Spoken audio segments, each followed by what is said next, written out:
இப்போ ரிசல்ட் வந்து November 2024 exams candidates வந்து நீங்கள் ரீவேல்யூஷன் அப்ளை பண்ணுறதா ரிசல்ட் வந்ததுலேருந்து மேக்ஸிமம் 5 to 7 ஒர்க்கிங் டேஸுக்குள்ளே நீங்கள் வந்துட்டு யூனிவர்சிட்டி விசிட் பண்ணி உங்களுடைய ரீவேல்யூஷனை வந்துட்டு நீங்கள் சப்மிட் பண்ணிடுங்க. ஏன்னா வந்து பார்த்திங்கன்னா ரீவேல்யூஷன் வந்துட்டு எப்பவுமே வந்துட்டு ஒரு ஷார்ட் டைம் தான் இருக்கும்.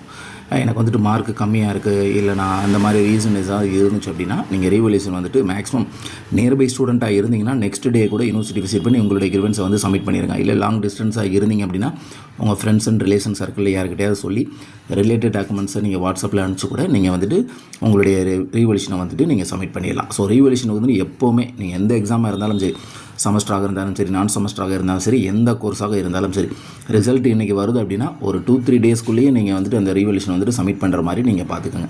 ரிலேட்டட் வீடியோ நம்ம வந்து ஏற்கனவே வந்து ரிலீஸ் பண்ணிட்டோம். தேவையான டாக்குமெண்ட்ஸ் என்னென்னு வந்து பார்த்திங்கன்னா உங்களுடைய ஐடி கார்டு, அதுக்கப்புறம் லாஸ்ட்டாக ரிசல்ட் வந்த காப்பி, ப்ளஸ் வந்துட்டு உங்களுடைய அப்புறம் ரிலேட்டட் ஹால் டிக்கெட், அப்புறம் ஆதார் கார்டு, அப்புறம் ரீவேல்யூஷன் ஃபார்ம் வந்து ஆன்லைன்லேயே இருக்குது. ஃபீஸ் வந்து நீங்கள் பே பண்ணிவிட்டு நீங்கள் ஃபார்மை வந்துட்டு நீங்கள் வந்து சப்மிட் பண்ணிடலாம். சப்போஸ் லாஸ்ட்டு செமஸ்டர் நான் கம்ப்ளீட் பண்ணிட்டேன், எனக்கு இந்த லாஸ்ட்டு செமஸ்டரில் தான் வந்து எனக்கு வந்து இந்த ரீவேல்யூஷன் வந்துட்டு அப்ளை பண்ணுறதுனா கோர்ஸ் கம்ப்ளீஷன் சர்டிஃபிகேட் வந்து அட்டாச் பண்ணணும். அதுவே 22A பேஜாக இருந்தால் தேவையில்லை. நம்ம ஏற்கனவே அது ரிலேட்டடாகவும் நம்ம வீடியோ போட்டிருக்கோம். ஸோ இந்த ரூல்ஸ் அண்ட் ரெகுலேஷன்ஸை ஃபாலோ பண்ணிக்கோங்க.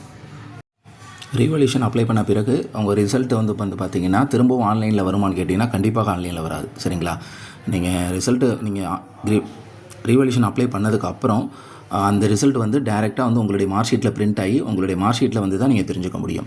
இல்லை நான் அப்ளை பண்ணி 1 month ஆயிடுச்சு, எனக்கு வந்துட்டு இன்னும் மார்க் ஷீட் வரல, எனக்கு வந்துட்டு ரீவேல்யூஷனோட ரிசல்ட் வந்து எனக்கு தெரியணும் அப்படின்னா நீங்கள் டேரெக்டாக விசிட் பண்ணி தான் அந்த மார்க் எவ்வளோங்கிறத நீங்கள் கேட்டு தெரிஞ்சுக்க முடியும். ஸோ இந்த பாயிண்ட்டை வந்து நீங்கள் கரெக்டாக புரிஞ்சுக்கோங்க. திரும்பவும் ஆன்லைனில் ரீவேல்யூஷன் ரிசல்ட் வந்து பப்ளிஷ் செய்யப்பட மாட்டாது. டேரெக்டாக அந்த மார்க் வந்துட்டு உங்கள் மார்க் ஷீட்டில் பிரிண்ட் ஆகி உங்கள் மார்க் ஷீட் வந்து தான் உங்களுக்கு வந்துட்டு தெரியும். அதுக்கு முன்னாடி நீங்கள் தெரிஞ்சுக்கணும் அப்படின்னா கண்டிப்பாக நீங்கள் யூனிவர்சிட்டி டேரெக்டாக விசிட் பண்ணி தான் நீங்கள் தெரிஞ்சுக்கணும். அது ரீவேல்யூஷன் அப்ளை பண்ண உடனே நீங்கள் விசிட் பண்ணி தெரிஞ்சுக்க முடியாது. மினிமம் 1 மாத காலம் நீங்கள் கழித்து யூனிவர்சிட்டி விசிட் பண்ணி அந்த மார்க் எவ்வளோன்னு நீங்கள் தெரிஞ்சுக்கலாம்.